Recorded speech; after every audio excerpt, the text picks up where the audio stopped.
নববর্ষের শুভেচ্ছা। পহেলা বৈশাখ, বৈশাখী শোভাযাত্রা সম্পন্ন তো হলো।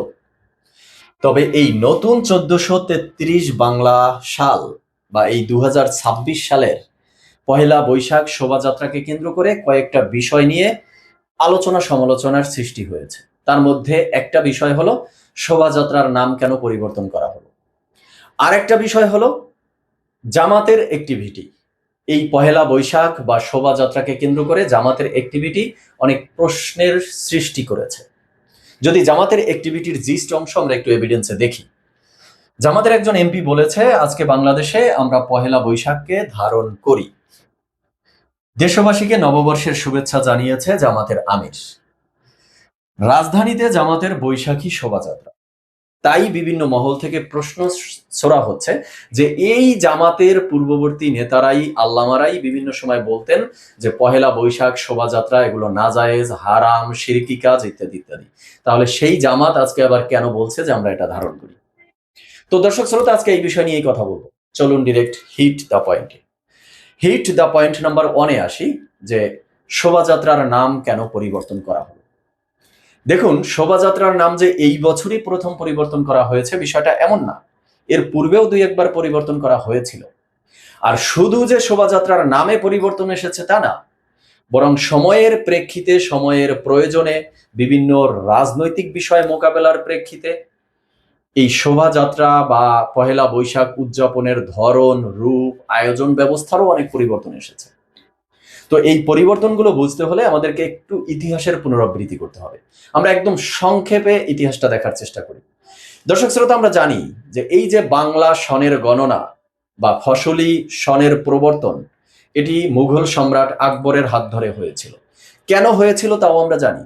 তখনকার রাজা বাদশারা কৃষকদের কৃষি ফসলের উপরে যে কর আরোপ করত, সেই হিসেবের জন্যই আসলে এই বৈশাখ, জ্যৈষ্ঠ, আষাঢ়, শ্রাবণ এভাবে একটা বছর গণনার প্রবর্তন সম্রাট আকবর করেছিলেন।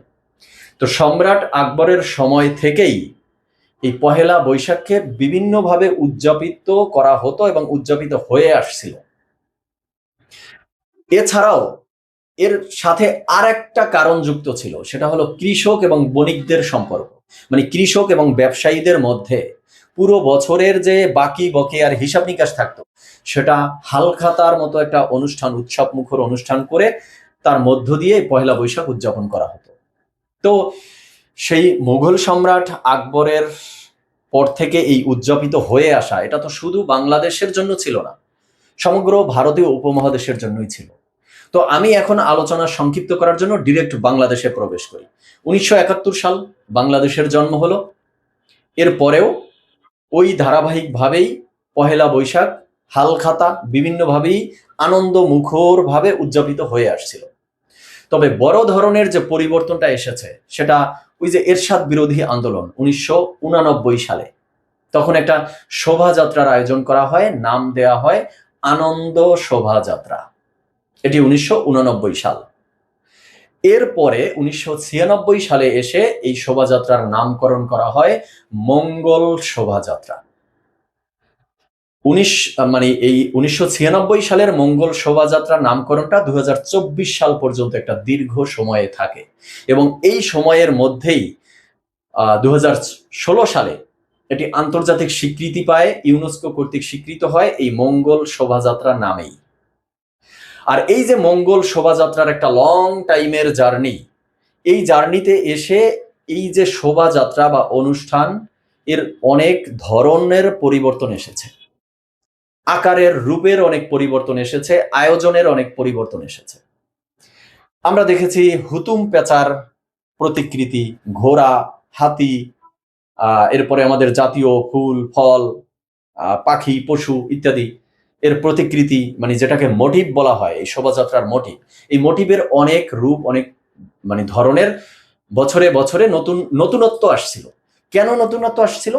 কারণ আমাদের যে আদি এবং খাঁটি লোকজ সংস্কৃতি, আমাদের যে কারুশিল্প, চারুশিল্প, বাঙালি সংস্কৃতি, এর অনেক কিছু বিলীন হওয়ার পথে, বিলীন হয়ে গেছে, বিলীন হচ্ছিল।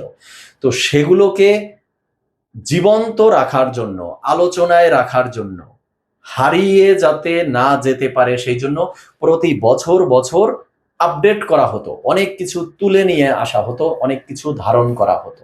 এই তো মঙ্গল শোভাযাত্রা নামেই 1996 থেকে 2024 সাল পর্যন্ত চলল। 2024 সালে এসে শেখ হাসিনার সরকারের পতন, ডক্টর ইউনূসের অন্তর্বর্তীকালীন সরকার আসা, আর ডক্টর ইউনূসের অন্তর্বর্তীকালীন সরকার আসার পরে তো ইসলামী দলগুলোর একটা দেশে জয় জয়কার অবস্থা, তারা মব সন্ত্রাসীর দায়িত্ব নিয়ে নিল, যত্রতত্র নিজেরাই যা মন চায় তাই করে বেড়ালো। তো 2025 সালের এই অন্তর্বর্তীকালীন সরকার বা এই যে ইসলামী দলগুলোর মব সন্ত্রাসী সময়কালে যে নববর্ষের বা শোভাযাত্রাটা হয়েছিল, তখন এসে হঠাৎ করেই নামটা পরিবর্তন করা হয়, আবারও নাম দেওয়া হয় বর্ষবরণ আনন্দ শোভাযাত্রা, যেই আনন্দ শোভাযাত্রা পূর্বে ছিল।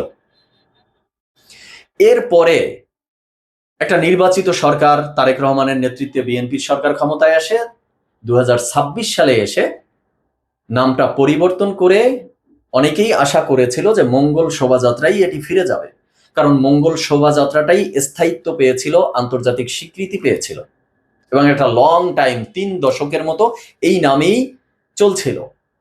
কিন্তু বিএনপির সরকার এসেও হতাশ করলো, তারা আনন্দ শোভাযাত্রাও রাখলো না, মঙ্গল শোভাযাত্রাও রাখলো না, তারা আনন্দ এবং মঙ্গল শোভাযাত্রার পরিবর্তে নাম দিল বৈশাখী শোভাযাত্রা। কেন দিয়েছে, কি প্রয়োজন ছিল, মানে বিএনপির সরকারই ভালো বলতে পারবে। তো এই তো ছিল নামকরণের পরিবর্তন, ধরনের পরিবর্তন, এর হিস্ট্রি। এবার আসি হিট দ্য পয়েন্ট নাম্বার 2। এই যে কালের বিবর্তনে পহেলা বৈশাখ বা শোভাযাত্রার বিভিন্ন পরিবর্তন আমরা দেখলাম, এই পরিবর্তনের মধ্য দিয়ে এর মধ্যে রাজনীতির খেলাও ঢুকে পড়ে, বিভিন্ন দিকের রাজনীতির খেলা। তার মধ্যে একটা হলো ধর্মীয় রাজনীতির খেলা।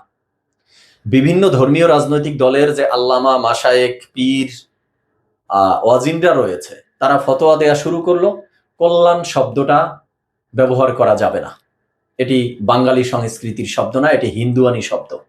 এই যে মোটিভ তৈরি করা হয়, মুখোশ তৈরি করা হয়, মানে তাদের ভাষায় মূর্তি তৈরি করা হয়, এগুলো নাজায়েজ, এগুলো তৈরি করা যাবে না বা এই অনুষ্ঠানে যাওয়া যাবে না। তারা তাদের মতো রাজনীতি ঢুকিয়ে দিল। অথচ তারা কথায় কথায় আলহামদুলিল্লাহ, সুবহানাল্লাহ, ইন্নানিল্লাহ, নাউজুবিল্লাহ ঠিকই বলে, কিন্তু প্রশ্ন থেকে যায় এগুলো কি বাঙালি সংস্কৃতির শব্দ? তাহলে এগুলো যদি ব্যবহার করতে সমস্যা না হয়, কল্যাণ, মঙ্গল এ শব্দ সমস্যা, এই এই শব্দ ব্যবহার করতে আপনাদের সমস্যা কেন? মানে আপনারা কি কল্যাণ নিতে পারেন না, অকল্যাণ চান? আপনারা মঙ্গল সহ্য করতে পারেন না কি অমঙ্গলটা সহ্য করতে পারেন, এমন কিছু? যাই হোক, এটা গেল একটা রাজনীতির খেল। আর একটা রাজনীতির খেল হলো, যখন যেই সরকার ক্ষমতায় থাকে তারা অপর রাজনৈতিক দলকে হেয় প্রতিপন্ন করার জন্য বিভিন্ন ধরনের মোটিভ বা প্রতিকৃতি সাজিয়ে এই যে শোভাযাত্রা এখানে প্রদর্শন করার একটা খেলায় মেতে ওঠে, একটা রাজনীতিতে মেতে ওঠে, সেটাও আমরা দেখতে পেয়েছি। তবে একটা পজিটিভ পরিবর্তন হলো, কালে কালে যুগে যুগে যে স্বৈর শাসক, ফ্যাসিবাদী শাসনের উত্থান ঘটেছে, তাদের বিরুদ্ধে একটা শক্ত অবস্থান, একটা বজ্র কণ্ঠস্বর হয়ে দাঁড়িয়েছিল এই শোভাযাত্রা। এই শোভাযাত্রায় যে কল্যাণ মানে মঙ্গল শোভাযাত্রা নাম দেয়া হয়েছিল, সেটাই কিন্তু আসলে দেয়া হয়েছিল এরশাদের স্বৈর শাসনকে অমঙ্গল মানে দেখিয়ে এই নামটা দেওয়া হয়েছিল যে মঙ্গল শোভাযাত্রা। যাই হোক, এই যে বিভিন্ন ধরনের প্রতিহিংসার রাজনীতি প্রবেশ করেছে, সেটা যদি আমরা একটু এভিডেন্সের মাধ্যমে দেখি, এই যে ছবিতে দেখতে পারবেন, আপনারা বুঝতেই পারছেন। এরপরে এই বছর একটা রূপ দেখা গেছে, এই যে তো এটা কাকে মিন করেছে, এভাবে কেন তৈরি করেছে আমি জানি না, নাকি এই ব্যক্তি কোনো ড্রেনে পড়ে গেছিল, ড্রেন থেকে উঠে এসেছে, তাও জানি না। যাই হোক, এরপরে যদি দেখি এই যে এটা কখন হয়েছিল, কি বানিয়েছে আমি আসলে জানি না। এরপরে যদি দেখি এই যে একটা রূপ, একটা মোটিভ তৈরি করা হয়েছিল, তার মানে রাজনীতির বিষয়টাও কিন্তু আমরা বুঝলাম। এবার আসি হিট দ্য পয়েন্ট নাম্বার 3, জামাত শিবিরের অ্যাক্টিভিটি প্রসঙ্গে। জামাত শিবিরের পূর্ববর্তী আল্লামারা, ওয়াজিনরা, মাশায়েখরা, ওলামায়ে যারা ছিলেন, তারা অজস্র ফতোয়া দিয়েছেন, বা অনন্য ইসলামী স্কলার যারা ছিলেন, ইসলামের মুফতি ছিলেন, তারা ফতোয়া দিয়েছেন যে পহেলা বৈশাখ পালন করা যাবে না, এরপরে শোভাযাত্রা করা যাবে না, র্যালি করা যাবে না। আমি যদি বিশেষ করে এই জামাতেরই নেতা সাইদি সাহেবের কথা বলি, আর দায়িত্ব নিয়ে বলছি, আপনারা ইউটিউবে, ফেসবুকে সার্চ দেন, পেয়ে যাবেন।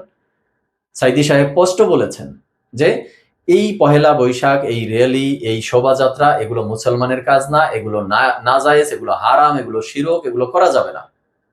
পহেলা বৈশাখ যদি পালনই করতে হয় তাহলে আপনারা সকালবেলা উঠে ফজরের নামাজ পড়বেন, কোরআন তেলাওয়াত করবেন, আল্লাহর কাছে প্রেয়ার করবেন যাতে আগামী বছরটা ভালোভাবে কাটে। অথচ সেই জামাত শিবির এখন দায়িত্ব নিচ্ছে যে আমরা পহেলা বৈশাখকে ধারণ করি, আমরা র্যালি করি, আমরা শোভাযাত্রা করি। তাই বিভিন্ন মহল থেকে সোশ্যাল মিডিয়ায় প্রশ্ন ছুটছে একে অপরকে যে জামাত শিবির কি নাজায়েজ কাজ করতেছে, জামাত শিবির শিরক কাজ করতেছে, জামাত শিবির কি ধর্মের মধ্যে আছে না নাই। তো ভাই, আপনারা যে প্রশ্নটা এখন করছেন, আমি এই প্রশ্নগুলো করছি না জামাত শিবিরকে। কারণ কি জানেন? কারণ এই প্রশ্ন এর আগে অসংখ্যবার করে এসেছি। যেমন 21শে ফেব্রুয়ারিতে শহীদ মিনারে ফুল দেয়া, 26শে মার্চে স্মৃতি সৌধে গিয়ে সেখানে দোয়া করা, এরপরে বুদ্ধিজীবীদের কবরে যাওয়া। তো এদের যে অ্যাক্টিভিটি, তো এদের ক্ষেত্রে সবকিছুই জায়েজ। এদের কাছে মন্দিরে যাওয়াও জায়েজ, এদের কাছে গীতা মুখস্থ করে পাঠ করাও জায়েজ, এদের কাছে বিষ্ণু কৃষ্ণ মোহাম্মদ ঈসা সবকিছু একাকার করে দেওয়াও জায়েজ, মন্দিরে গিয়ে নাড়ু খাওয়াও এদের জন্য জায়েজ। এদের জন্য না জায়েজ বলে কিছু আছে বলে আমার মনে হয়। জামাত শিবিরের জন্য সবকিছু জায়েজ। কখন? যখন তার নিজের প্রয়োজন হয়। তো এই জন্য আমি এই প্রশ্ন করছি না। আমি যে প্রশ্নটা রাখতে চাই সেটা হলো, জামাত শিবির নাজায়েজ রে জায়েজ নিজেদের মতো তো করে বানায় বেশ ভালো, ধর্মটাকে নিজেদের মতো করে অপব্যাখ্যা ট্যাখ্যা করে যেমনে যা করার সবকিছু তো করছে, ঠিক আছে। কিন্তু জামাত শিবির কি নিজেদের পূর্ববর্তী নেতাদেরকেও অমান্য করা শুরু করছে? মানে নেতাদেরকেও ভুলে গেছে? এদের বিচ্যুতি, এদের পদস্খলন এতটা পর্যায়ে কি নেমেছে যে পূর্ববর্তী নেতারা, মাশায়েকরা, আল্লামারা যা বলে গেছেন সেগুলোও তারা এখন ভাবতেছে না? আমার প্রশ্নটা আসলে সেই জায়গায়। এছাড়া দেখুন শিবির কি করেছে এই ক্ষেত্রে, যদি একটু দেখি। শিবির প্রথমে তারা রাজশাহী বিশ্ববিদ্যালয়ের শিবির বলছে যে বৈশাখে আকবর পালন করবে তারা। যখন এটা নিয়ে তুমুল আলোচনা সমালোচনা তৈরি হয়েছে, তখন হঠাৎ করে আবার রূপ বদল করে তারা বলছে যে নববর্ষ মানে প্রদর্শনী উৎসব করবে তারা। তো প্রশ্নটা থেকে যায় যে বৈশাখে আকবর যে পালন করবেন, তাহলে আকবরের যে দিনে এলাহি আছে সেটাও ধারণ করেন, সেটাও পালন করে ফেলেন। তো কনক্লুশনে এসে যেটা বলতে চাই যে জামাত শিবির কি টুডে আর টুমোরো এই আকবরের দিনে এলাহিটাকেও জায়েজ করে ফেলবে না তো? আর যেই সকল আল্লামা, মাওলানা, মুফতি ফতোয়া দিতেন যে পহেলা বৈশাখের এই শোভাযাত্রায় যে মোটিভ তৈরি করা হয়, যে মুখোশ তৈরি করা হয়, এগুলো নাজায়েজ, এইটা সেটা। তো এই ফতোয়াগুলো যখন আপনারা দিতেন, তখন তো এমন ফতোয়াও দিতেন যে মানুষের পিকচার বা ছবি তোলা নাজায়েজ, ভিডিও করা নাজায়েজ। অথচ এখন আল্লামাদের দেখতেছি যে তারা ওয়াজ মাহফিল করতে গেলেও নিজেদের ক্যামেরা সেটআপ থাকে, নিজেদের পার্সোনাল ইউটিউবার থাকে, নিজেদের ক্যামেরা সেটআপ আগে প্রাধান্য পায়, তারপরে অন্যরা। এখন নিজেরা কোথায় যাচ্ছে, কোথায় সংবাদ সম্মেলন করছে, কোথায় খাইতে যাচ্ছে, কোথায় কোথায় রিসোর্টে যাচ্ছে, কোথায় হোটেলে যাচ্ছে, কোথায় ঘুরতে যাচ্ছে, সবকিছুর ছবি তাদের ফেসবুকে দেদারসে চলতেছে। তো ছবি, ভিডিও সবকিছু জায়েজ হয়ে গেছে, নাজায়েজটা রয়ে গেছে শুধু ওই বৈশাখী শোভাযাত্রার মুখোশগুলো, মোটিভগুলো। আরেকটা বিষয় হলো, বিএনপি এই যে নামটা পরিবর্তন করলো, মঙ্গল শোভাযাত্রায় ফিরে না গিয়ে বৈশাখী শোভাযাত্রা দিল, মানে কেন কেন দরকার হলো বিএনপির এটা? মানে এই হিসাবটা না আমি বুঝে উঠলাম না যে 1996 সাল থেকে 2024 সাল পর্যন্ত যেটা মঙ্গল শোভাযাত্রা নামে একটা স্থায়িত্ব পেল, ইউনেস্কো কর্তৃক আন্তর্জাতিক স্বীকৃতি পেল, তো সেটাকে বিএনপি সরকার আলাদা একটা নামে নামকরণ করে কি এমন উদ্ধার করতে চাইলো? কি বিশেষত্ব রয়েছে এর মধ্যে? আর তাছাড়া এই যে মঙ্গল শোভাযাত্রা, এই অনুষ্ঠানটাই তো এখন বর্তমান দায়িত্বে ঢাকা বিশ্ববিদ্যালয়ের চারুকলা ইউনিট। তো এই দায়িত্বটা তো তাদের উপরে ছেড়ে দিতে পারতো। সেটা না করে এখানে মন্ত্রী হস্তক্ষেপ করলো, দরকার ছিল খুব বেশি? তো দর্শক শ্রোতা, আজকে এই পর্যন্তই। আপনারা আপনাদের মতামত জানাবেন। সবাই ভালো থাকবেন, সুস্থ থাকবেন। ধন্যবাদ সবাইকে।